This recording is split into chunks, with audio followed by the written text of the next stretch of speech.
Gradient അക്കാഡമിയുടെ പുതിയൊരു ക്ലാസ്സിലേക്ക് സ്വാഗതം.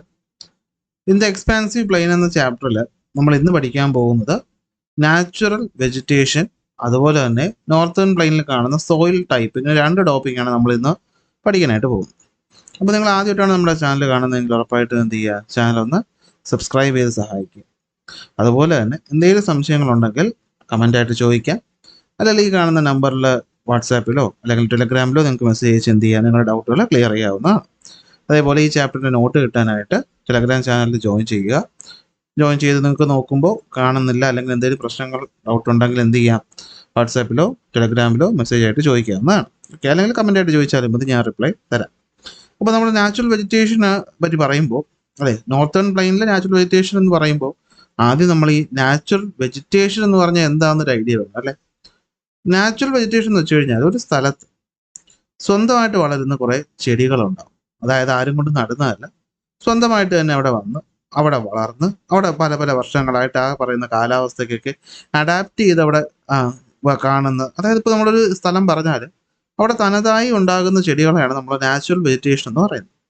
നോർത്തേൺ ഗ്രേറ്റ് പ്ലെയിൻ നമ്മൾ നോക്കുകയാണെങ്കിൽ ഇവിടെ ടോപ്പോഗ്രഫിയിൽ ഉണ്ടാകുന്ന വ്യത്യാസം കാരണം, അതുപോലെ ക്ലൈമറ്റ്, അതുപോലെ തന്നെ മണ്ണിൻ്റെ ഇനത്തിലുണ്ടാകുന്ന വ്യത്യാസം കാരണം പലതരം വെജിറ്റേഷൻസ് കാണാറുണ്ട്. സോ ഈ വെജിറ്റേഷൻ മൊത്തത്തിൽ നമുക്കൊന്ന് മൂന്നായിട്ട് തിരിക്കാം. ഒന്ന് ട്രോപ്പിക്കൽ ഡെസിഡിയസ് ഫോറസ്റ്റ്. എന്താണ് ട്രോപ്പിക്കൽ ഡെസിഡിയസ് ഫോറസ്റ്റ്? മറ്റൊന്ന് ട്രോപ്പിക്കൽ ത്രോൺ ഫോറസ്റ്റ്. മൂന്നാമത്തേത് സ്വാമ്പ് ഫോറസ്റ്റ്. എന്നിങ്ങനെ മൂന്നായിട്ടാണ് നമുക്ക് നോർത്തേൺ പ്ലെയിനിലെ ഫോറസ്റ്റിനെ തിരിക്കാനായിട്ട് പറ്റുന്നത്.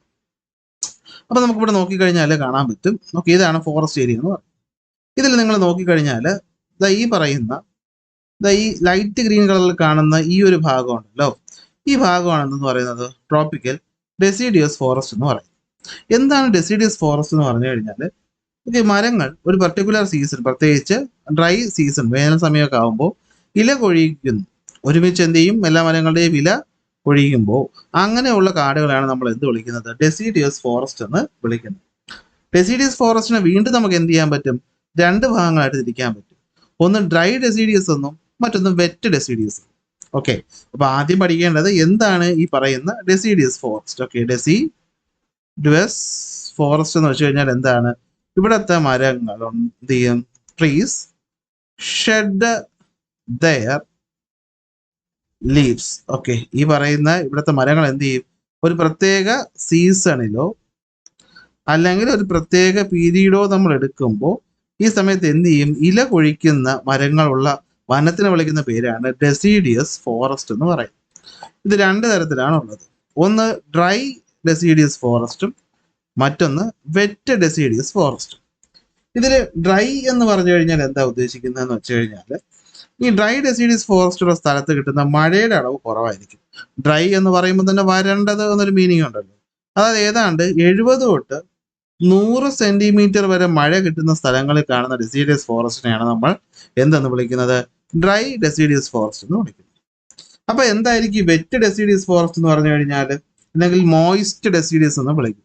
എന്ത് വിളിക്കും, വെറ്റ് ഡെസിഡിയസ് ഫോറസ്റ്റ് അല്ലെങ്കിൽ MOIST, മോയിസ്റ്റ് ഡെസിഡിയസ് ഫോറസ്റ്റ് എന്നും പറയും. അപ്പൊ എന്താണ് ഈ വെറ്റ് ഡെസിഡിയസ് അല്ലെങ്കിൽ മോയിസ്റ്റ് ഡെസിഡിയസ് എന്ന് വെച്ച് കഴിഞ്ഞാൽ, ഉറപ്പായിരിക്കും മഴ കുറച്ചുകൂടി കിട്ടുന്നുണ്ട് അല്ലേ. അപ്പൊ എത്രയായിരിക്കും, ഒരു 100 തൊട്ട് 200 സെന്റിമീറ്റർ വരെ മഴ കിട്ടുന്ന ഫോറസ്റ്റ്, അവിടെയുള്ള ഡെസിഡിയസ് ഫോറസ്റ്റിനെ നമ്മൾ എന്ത് വിളിക്കുന്നത്, വെറ്റ് ഡെസിഡിയസ് എന്ന് വിളിക്കുന്നത്. എന്ത് വിളിക്കുന്നത്, വെറ്റ് ഡെസിഡിയസ്. അപ്പൊ ഈ കാര്യം ഓക്കെ ആണല്ലോ. അപ്പൊ ഇന്ത്യയിൽ നോർത്തേൺ പ്ലെയിനിലോട്ട് നമ്മൾ വരികയാണെങ്കിൽ മൊത്തത്തിൽ ഡെസിഡിയസ് ഫോറസ്റ്റ് എവിടെയൊക്കെ കാണുമെന്ന് ചോദിച്ചു കഴിഞ്ഞാൽ ഇത്രയും ഭാഗം അല്ലെ. ഇത് നമുക്കറിയാം, നോർത്ത് ഇന്ത്യൻ പ്ലെയിൻ വരുന്ന ഒരു ഭാഗം ഇത്രയായിട്ട് നമ്മൾ എടുക്കുകയാണെങ്കിൽ, ഇത്രയായിട്ട് നമ്മൾ മാർക്ക് ചെയ്യുകയാണെങ്കിൽ ഈ ഭാഗത്ത് രണ്ട് ടൈപ്പും ഉണ്ട്. ഏതൊക്കെയുണ്ട്, മോയിസ്റ്റ് ഡെസിഡിയസും ഉണ്ട്, ഡ്രൈ ഡെസിഡിയസും ഉണ്ട്. അപ്പൊ എവിടെയൊക്കെ എന്തൊക്കെയാണെന്ന് നമുക്ക് നോക്കാം. നമ്മുടെ ഉത്തർപ്രദേശിന്റെ ഭാഗം, അതുപോലെ തന്നെ നമ്മൾ നോക്കുകയാണെങ്കിൽ ബീഹാറിന്റെ ഭാഗം. ഓക്കെ, ബീഹാറിന്റെ ഭാഗം. അപ്പൊ ഈ ഒരു ഭാഗത്തൊക്കെ ഉള്ള ഫോറസ്റ്റ് എന്ന് പറയുന്നത് ഡ്രൈ ഡെസിഡിയസ്. ഓക്കെ, ഇതെന്താണ്, ഡ്രൈ ഡെസിഡിയസ് ഫോറസ്റ്റ് ആണ്. എന്നാൽ ഇവിടെ കാണുന്നത് ഒഡീഷ, അതുപോലെ വെസ്റ്റ് ബംഗാളിന്റെ ഒക്കെ ഈ ഒരു ഭാഗം, ഇത് നോക്കിക്കഴിഞ്ഞാൽ എന്താണ്, അത് വെറ്റ് അല്ലെങ്കിൽ മോയിസ്റ്റ് ഡെസിഡിയസ് ഫോറസ്റ്റ് ആണ് നമുക്ക് പറയാനായിട്ട് പറ്റും. അപ്പൊ ഇതാണ് നമ്മുടെ ഡെസിഡിയസ് ഫോറസ്റ്റുകളെ പറ്റി നമ്മൾ അറിഞ്ഞിരിക്കേണ്ട കാര്യം. അപ്പൊ ട്രോപ്പിക്കൽ ഡെസിഡിയസ് ഫോറസ്റ്റ് നമ്മൾ നോക്കുകയാണെങ്കിൽ നമുക്ക് അതിനെ എത്രയായിട്ട് ഡിവൈഡ് ചെയ്യാൻ പറ്റും, രണ്ടായിട്ട് ഡിവൈഡ് ചെയ്യാൻ പറ്റും. ഏതൊക്കെയാണത്, ഡ്രൈ ഡെസിഡിയസ് ഫോറസ്റ്റും മോയിസ്റ്റ് ഡെസിഡിയസ് ഫോറസ്റ്റും. ഇനി രണ്ട് ഫോറസ്റ്റ് എടുത്താലും ഇവിടെ കോമൺ ആയിട്ട് കാണുന്ന കുറച്ച് മരങ്ങൾ നോക്കിക്കഴിഞ്ഞാൽ തേക്ക്, സാൽ, ശീഷം, മഹുവ, ആംല, സാൻഡൽവുഡ് പോലത്തെയൊക്കെയാണ് ഇവിടെ കാണുന്ന ട്രോപ്പിക്കൽ ഡെസിഡിയസ് ഫോറസ്റ്റിൽ കോമൺ ആയിട്ട് കാണുന്നത്. അതായത് ഒരു കാടെന്ന് പറയുമ്പോൾ ഈ മരങ്ങളായിരിക്കും ആ കാട്ടിൽ കൂടുതലായിട്ട് കാണുന്നത്. അതിൽ നോക്കാം എന്താണ് ഡ്രൈ ഡെസിഡിയസ് എന്ന് വെച്ച് കഴിഞ്ഞാൽ 70 തൊട്ട് 100 സെന്റിമീറ്റർ വരെ ആനുവൽ റെയിൻഫോൾ കിട്ടുന്ന സ്ഥലത്തെ ആണ്, അല്ലെങ്കിൽ സ്ഥലത്താണ് എന്തുള്ളത്, ഡ്രൈ ഡെസിഡിയസ് ഫോറസ്റ്റ് ഉള്ളത്. ഇവിടെ എന്ത് ചെയ്യും, ട്രീസ് ഷെഡ് ദെയർ ലീവ്സ്, അല്ലെ ഏതാണ്ട് 6 to 8 ആഴ്ച എന്ത് ചെയ്യും, ഇതിന്റെ ലീവ്സ് ഷെഡ് ചെയ്യും. എപ്പോഴെന്ന് വെച്ച് കഴിഞ്ഞാൽ ഡ്രൈ സീസണിലാണ്. ഓക്കെ, അതായത് ഈർപ്പം കിട്ടാതെ വരുന്ന സമയത്ത് ഇല കൊഴിയുന്ന മരങ്ങളാണ് ഇവിടെ ഉള്ളത്. 6 to 8 ആഴ്ച വരെ എന്ത് ചെയ്യും, ഇല കൊഴിക്കും. പ്രധാനമായിട്ട് കാണപ്പെടുന്ന ഉത്തർപ്രദേശ്, ബീഹാറിന്റെ ഭാഗങ്ങളാണ്. അങ്ങനെയാണെങ്കിൽ മോയിസ്റ്റ് ഡെസിഡിയസ് എന്ന് പറയുമ്പോൾ എന്തായിരിക്കും, അവിടുത്തെ ആനുവൽ റെയിൻഫോൾ എന്ന് പറയുന്നത് 100 സെന്റിമീറ്റർ മുതൽ 200 സെന്റിമീറ്റർ വരെ ആണ്. ഓക്കെ, പ്രധാനമായിട്ട് കാണപ്പെടുന്ന എവിടെയാണ്, ശിവാലിക് റേഞ്ചസ്. ഓക്കെ, എവിടെയാണ്, ശിവാലിക് റേഞ്ചസ് ഇൻക്ലൂഡിങ് എന്താണ്, തെരായി ആൻഡ് ബാബർ പ്ലേറ്റ്. പിന്നെ എന്താണ്, ഒഡീഷയും വെസ്റ്റ് ബംഗാളിലെയും ഭാഗം. ഓക്കെ, അപ്പൊ നമ്മൾ പറഞ്ഞപ്പോൾ ഇവിടെ പറഞ്ഞില്ല അല്ലെ, ഈ കാണുന്ന ഈ പറഞ്ഞ ശിവാലിക് റേഞ്ചസിന്റെ ഭാഗത്ത് കൂടെ എന്താ വരുന്നത്, ഈ വരുന്ന മോയിസ്റ്റ് ഡെസിഡിയസ് ഫോറസ്റ്റ് ആണ് വരുന്നത്. എവിടെയാണ്, ശിവാലിക്കിന്റെ ഈ ഭാഗങ്ങളിലും എന്തുണ്ട്, മോയിസ്റ്റ് ഡെസിഡിയസ് ഫോറസ്റ്റ് നമുക്ക് കാണാനായിട്ട് സാധിക്കും. ഓക്കെ, ഇവിടെ പാർക്ക് ലാൻഡ്സ്കേപ്പ് ആണ് കാണുന്നത്. എന്ന് വെച്ചാൽ വലിയ കാട്, അവിടെ എന്ത് ചെയ്യുന്നു, തേക്ക് പോയപ്പോൾ ഒരു തോട്ടം, നിങ്ങൾ തേക്കും തോട്ടം അങ്ങനത്തെ കാര്യം ആലോചിച്ചാൽ മതി. ഓക്കെ, അതായത് എന്താണ്, താഴെ ഗ്രാസ് പാച്ചസ് ഉള്ള, എന്ന് വെച്ചാൽ താഴെ ഭാഗത്തായിട്ട് ഇങ്ങനെ ചെടികളും പുല്ലുകളും പിടിച്ചു കിടക്കുന്ന വലിയ വലിയ തേക്ക് മരങ്ങളുള്ള ലോങ് സ്ട്രെച്ച് ഓഫ് ഫോറസ്റ്റിനാണ് നമ്മൾ എന്ത് വിളിക്കുന്നത്, ഒരു പാർക്കിന് അനുസ്മരിക്കുന്ന പോലെ പാർക്ക് ലാൻഡ്സ്കേപ്പ് എന്ന് വിളിക്കും. ഓക്കെ, ഇവിടെ എന്ത് ചെയ്യും, ഡ്രൈ സീസണിൽ ട്രീസ് എന്ത് ചെയ്യും, അവരുടെ ലീവ്സ് ഷെഡ് ചെയ്യും. അപ്പൊ ഇതാണ് എന്തിനകത്ത് വരുന്നത്, ഡെസിഡിയസ് ഫോറസ്റ്റിനകത്ത് വരുന്നത്. ഡെസിഡിയസ് ഫോറസ്റ്റ് കഴിഞ്ഞാൽ അടുത്ത് വരുന്ന ഏതായിരിക്കും, അത് ത്രോൺ ഫോറസ്റ്റ് ആണ്. അതായത് ഈ വരണ്ട പ്രദേശങ്ങളിൽ കാണുന്ന കുറ്റിച്ചെടികളും മുള്ളുള്ള മരങ്ങളും ഒക്കെ ഉള്ള കാട് എന്ന് നിങ്ങൾ വിചാരിച്ചു വെച്ചാൽ മതി. ഇതാ കണ്ടോ, ഈ പറയുന്ന ഗുജറാത്ത്, രാജസ്ഥാന്റെ ഈ ഒരു ഭാഗം, അതുപോലെ ഹരിയാനയുടെ ഭാഗം, ഇത്രയും ഭാഗത്താണ് എന്ത് കാണുന്നത്, ത്രോൺ ഫോറസ്റ്റ് കാണുന്നത്. ഇപ്പൊ വേനൽ അല്ലെങ്കിൽ മഴ കുറഞ്ഞ സ്ഥലം എന്ന് പറയുമ്പോൾ തന്നെ നമുക്കൊരു ഐഡിയ കിട്ടും അല്ലെ, എവിടെയൊക്കെ ആയിരിക്കും, സെമി എയർഡ് ഏരിയാസ് അല്ലെ. സെമി എയർഡ് ഏരിയ എന്ന് വെച്ച് കഴിഞ്ഞാൽ എന്താ, നമ്മൾ പഠിച്ചു മുമ്പത്തെ ക്ലാസിഫിക്കേഷൻ. എവിടെയൊക്കെയാണ്, സൗത്ത് വെസ്റ്റ് പഞ്ചാബ്, ഹരിയാന, രാജസ്ഥാൻ, ഉത്തർപ്രദേശിന്റെ ഭാഗത്തൊക്കെയാണ് ഇത് കാണുന്നത്. ഇവിടെ പ്രധാനമായിട്ടും എന്താണ്, പുല്ലുകളും അതുപോലെ തന്നെ ഷ്രബ്സും ആണ് കാണുന്നത്. ഷെർബ് ട്രീ അറിയാമല്ലോ. അത് വരുന്ന ബബൂൽ, ബെർ, വൈൽഡ് ഡേറ്റ് പാം, ഇതൊക്കെയാണ് പ്രധാനപ്പെട്ട, നീം പുതിയ പ്രധാനപ്പെട്ട മരങ്ങളാണ്. ഇവിടെ നമുക്ക് പ്രോമിനന്റ് ആയിട്ട് കാണുന്ന ഒന്നാണ് തൊസോക്കി ഗ്രാസ്. ഈ കാണുന്ന പുല്ല് നിങ്ങൾ ടി വിയിലും സിനിമയിലും ഒക്കെ നോർത്ത് ഇന്ത്യൻ ഈ വരണ്ട പ്രദേശങ്ങൾ കാണുമ്പോൾ അവിടെ കണ്ടിട്ടുള്ളതായിരിക്കും അല്ലെ. ഏതാണ്ട് 2 മീറ്ററോളം ഉയരത്തിൽ ഈ പറയുന്ന പുല്ലുകൾ പിടിച്ചു കിടക്കുന്ന സ്ഥലങ്ങളാണ് എന്ന് പറയുന്നത് ട്രോപ്പിക്കൽ ത്രോൺ ഫോറസ്റ്റ് എന്ന് പറയും. നെക്സ്റ്റ് വരുന്ന സ്വാമ്പ് ഫോറസ്റ്റ്. സ്വാമ്പ് ഫോറസ്റ്റ് എന്ന് വെച്ചാൽ വേറൊന്നുമില്ല, ചതുപ്പ് നിലങ്ങളാണ്. നമ്മുടെ ഇന്ത്യയുടെയും ബംഗ്ലാദേശിന്റെയും ഈ ഒരു ഭാഗം നമ്മൾ നോക്കിക്കഴിഞ്ഞാൽ, ഏത് ഭാഗം, ഈ ഒരു ഭാഗം, ഇവിടെ ഇത്രയും ഭാഗം. ഓക്കെ, ഈ കടലുമായിട്ട് ചേരുന്ന ഈ ഒരു ഭാഗത്താണ് ഇതുപോലത്തെ സുന്ദർബൻ ഡെൽറ്റ സ്ഥിതി ചെയ്യുന്നത്. എന്താ സ്ഥിതി ചെയ്യുന്നത്, സുന്ദർബൻ ഡെൽറ്റ സ്ഥിതി ചെയ്യുന്നത്. സ്വാമ്പ് ഫോറസ്റ്റ് നല്ലൊരു ഉദാഹരണമാണെന്ത്, ഈ പറയുന്ന സുന്ദർബൻ ഡെൽറ്റ എന്ന് പറയും. ഓക്കെ, ഇവിടെ എന്താന്ന് വെച്ച് കഴിഞ്ഞാൽ, ഈ രാജസ്ഥാൻ അതുപോലെ ഫ്രഷ് വാട്ടർ ലേക്കുള്ള ഗംഗ പ്ലെയിന്റെ മാർഷി ഏരിയസ്, അതാണ് സുന്ദർബൻ എന്ന് പറയുന്നത്. ബ്രഹ്മപുത്ര പ്ലെയിന്റെ ഫ്ലഡ് പ്ലെയിൻസിലും ഒക്കെ നമുക്ക് ചതുപ്പ് എന്ന് വെച്ചാൽ ചെളിയും മണ്ണുമായിട്ടൊക്കെ ചേർന്ന്, വെള്ളവും ചെളിയൊക്കെ ആയിട്ട് ചേർന്ന് കിടക്കുന്ന ടൈപ്പ് ഓഫ് ഒരു ഏരിയ ഉണ്ട്. ഇവിടെയാണ് ഈ കണ്ടൽ കാടുകൾ അല്ലെങ്കിൽ മാംഗ്രൂവ് ഫോറസ്റ്റുകൾ അമിതമായിട്ട് കാണപ്പെടുന്നത്. അങ്ങനെയുള്ളതിനാണ് നമ്മൾ സ്വാമ്പ് ഫോറസ്റ്റ് എന്ന് പറയുന്നത്.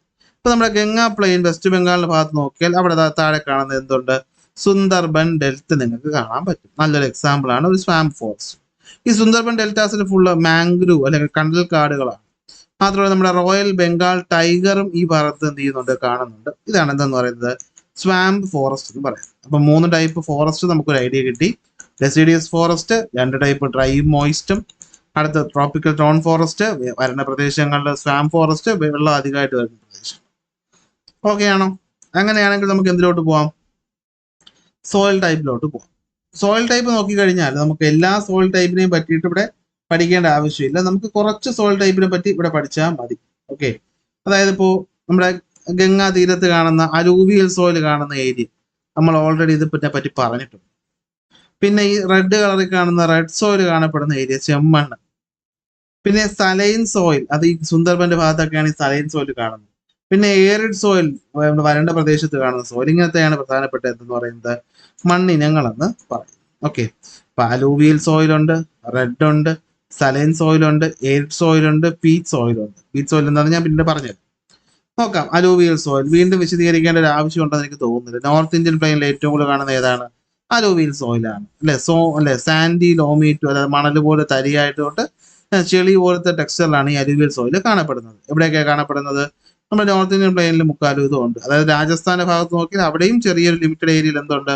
അലൂവിയൽ സോയിലുണ്ട്. ബാക്കി മൊത്തം ഗംഗ, അല്ല ഗുജറാത്തിന്റെ ഭാഗത്തുകൊണ്ട് പിന്നെ ഗംഗാ പ്ലെയിനിലുമാണ് ഉള്ളത്. രണ്ട് ടൈപ്പ് ഉണ്ട് അല്ലെ. ന്യൂ അലൂവിയത്തിനെ ഖാദർ എന്നും ഓൾഡ് അലൂവിയത്തിന് നമ്മൾ ബങ്കർ എന്നും വിളിക്കും. ഓർമ്മയുണ്ടാവുമല്ലോ. ഇനി ഗംഗാ പ്ലെയിനിലാണ് കാണപ്പെടുന്നത്. അഗ്രികൾച്ചറിന് സ്യൂട്ടബിൾ ആയിട്ടുള്ള സോയിലാണ് എന്തെന്ന് പറയുന്നത് അലൂവിയൽ സോയിൽ. നെക്സ്റ്റ് വരുന്നതാണ് എന്ത്? Red soil. വരണ്ട പ്രദേശങ്ങളിലെ മഴ അധികം കിട്ടാത്ത ഭാഗങ്ങൾ ഈ റെഡ് കളറിൽ കാണിച്ചിട്ടുള്ള ഈ മാർക്ക് ചെയ്തിരിക്കുന്ന റീജിയനാണ് എന്തെന്ന് പറയുന്നത് റെഡ് സോയിലുള്ള റീജിയൻ എന്ന് പറയും. ഇത് ചുവപ്പ് അല്ലെങ്കിൽ ചെമ്മണ്ണെന്ന് പറയും. കാരണം ഇവിടെ ഇരുമ്പിന്റെ പ്രസൻസ് ഉണ്ട്. ഓക്കെ, അയണിന്റെ ഓക്സൈഡും ഹൈഡ്രേറ്റഡും അൺഹൈഡ്രേറ്റഡും ഫോമിലൊക്കെ ഉള്ളത് കൊണ്ടാണ് ഇവിടെ ഈ മണ്ണിന് എന്ത് കാണുന്നത്? ഒരു റെഡിഷ് കളർ കാണുന്നത്. ഓക്കെ, മിഡിൽ ഗംഗാ പ്ലെയിന്റെ ഭാഗത്തും അതിന്റെ സദേൺ പാർട്ടിൽ എന്തുണ്ട്? നമുക്ക് റെഡ് സോയിൽ കാണാനായിട്ട്. സലൈൻ സോയിൽ എന്ന് പറഞ്ഞു കഴിഞ്ഞാൽ ഞാൻ നേരത്തെ പറഞ്ഞു, സുന്ദർബാൻ ഡെൽറ്റയുടെ ഒക്കെ ഭാഗത്തായിട്ട് കടലിൽ നിന്നുള്ള വെള്ളത്തിന്റെയൊക്കെ ഒരു പ്രസൻസ് കാരണം എന്ത് പറ്റും? ഉപ്പ് രസമുള്ള ഒരു മണ്ണുണ്ട്. അതിനാണ് സലൈൻ സോയിൽ എന്ന് പറയുന്നത്. ഇത് മണല്, സാൻഡി, അലുവിയൽ പോലെ സാൻഡി ആൻഡ് ലോമിയാണ്. സീ വാട്ടറിന്റെ ഇൻട്രൂഷനാണ് ഇതിന് എന്ത് കിട്ടുന്നത്? സലൈൻ നേച്ചർ അല്ലെങ്കിൽ സലൈൻ സോയിലിന്റെ ഫോർമേഷൻ കാരണമാകുന്നത് നോർത്തേൺ പ്ലെയിനില്. ഇനി സലൈൻ സോയിൽ മറ്റൊരു രീതിയിൽ ഹ്യൂമൻ ആക്ടിവിറ്റി കാരണവും ഫോം ചെയ്യും. അമിതമായിട്ട് നമ്മൾ എന്ത് ചെയ്യുന്നു? കൾട്ടിവേഷനും ഇറിഗേഷനും കൊടുക്കുന്നു. എന്ന് വെച്ചാൽ ഒരു മണ്ണിലേക്ക് അമിതമായിട്ട് നമ്മൾ ജലസേചനം കൊടുത്ത് വളങ്ങൾ ആഡ് ചെയ്ത് കൃഷി ചെയ്ത് വരുമ്പോൾ ആ മണ്ണ് എന്താവും? യൂസ്ലെസ് ആയിട്ട് മാറും. അങ്ങനെയും എന്ത് ചെയ്യാറുണ്ട്? സലൈൻ സോയിൽ ഫോം ചെയ്യാറുണ്ട്. വെസ്റ്റ് ബംഗാളിന്റെ കോസ്റ്റൽ റീജിയൻ ഏറ്റവും നല്ല എക്സാമ്പിൾ ആണ്. ഇനി ഇവിടെ പീച്ച് സോയിലും കാണാറുണ്ട്. ഓക്കെ, ഇവിടെ എന്ത് കാണാറുണ്ട്? പീച്ച് സോയിലും കാണാറുണ്ട്. നെക്സ്റ്റ് വരുന്ന എയറിഡ് സോയിൽ. ഇത് നമ്മൾ മുന്നേ ഡിസ്കസ് ചെയ്തിട്ടുള്ള കാര്യമാണ്. Western part of the north Indian plain എന്ന് വെച്ചാൽ രാജസ്ഥാന്റെ ഭാഗത്ത് കാണുന്ന ഉപ്പ് രസമുള്ള മണല് പോലത്തെ മണ്ണ്, അല്ലെ നമ്മുടെ ഡെസേർട്ട് റീജിയനിൽ കാണുന്ന മണ്ണാണെന്ന് പറയുന്നത് എയറിഡ് സോയിൽ എന്ന് പറയുന്നത്. ഹ്യൂമസ് കണ്ടന്റ് വളരെയധികം കുറവായതുകൊണ്ട് തന്നെ ഇവിടെ കൃഷിക്ക് ചാൻസ് കുറവാണ്. എന്നാലും പ്രോപ്പർ ഇറിഗേഷൻ കൊടുത്തു കഴിഞ്ഞാൽ നമുക്ക് എന്ത് ചെയ്യാൻ പറ്റും? ചെടികളെ വളർത്താനായിട്ട് പറ്റും. അപ്പൊ ഇതാണ് എന്ത്? നമ്മുടെ എയറിഡ് സോയിൽ എന്ന് പറയും. സോ ഇന്നത്തെ ക്ലാസ് നമ്മൾ ഈ രണ്ട് കാര്യങ്ങളാണ് ഡിസ്കസ് ചെയ്യുന്നത്. അടുത്ത ക്ലാസ്സിൽ എന്ത് ചെയ്യാം? അടുത്ത ടോപ്പിക്ക് എടുക്കാം. അപ്പൊ അതുവരെ ബൈ ബൈ.